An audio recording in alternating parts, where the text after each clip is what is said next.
Hello everyone, I cordially welcome you all to another video from the React tutorial series, and in this video we are going to discuss on components in React. Before we deep dive into the subject matter, let's understand what is the necessity for components in React. In the old traditional and legacy single page application, millions of lines were written by the developers. In those types of single page applications, complex data handling, DOM manipulation, etc. become very difficult as those applications follow the traditional DOM structure. Moreover, debugging those applications were a nightmare, as for a simple bug the entire codebase had to be searched and the bug had to be fixed. To mitigate these issues and to keep up with the pace of internet growth in the digital century, the component architecture for single page applications came into existence. So what are components in React?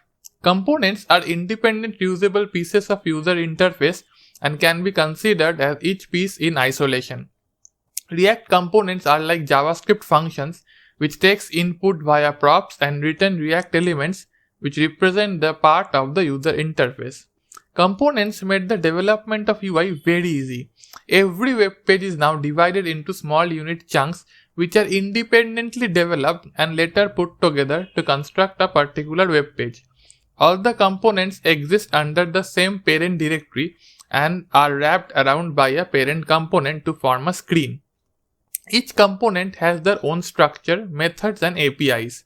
These components can communicate among themselves in many ways. This not only saves coding time by facilitating smooth collaboration, but also increases code usability to a great extent. Okay? Now for an example, as you can see on my screen, here I have given a snapshot. Suppose you have a YouTube-like website where you can play videos which will have a title, a share button and some description. So here you can divide the entire screen into many components, like the top, which is showing the name of the website with the hamburger menu, can be considered as a header component. The video player part can be considered as a video player component, and the description section with title and share button can be considered as a description component. Now, each of these components together make up this page, or basically, as I say, makes up this screen. Okay, so this is what component does.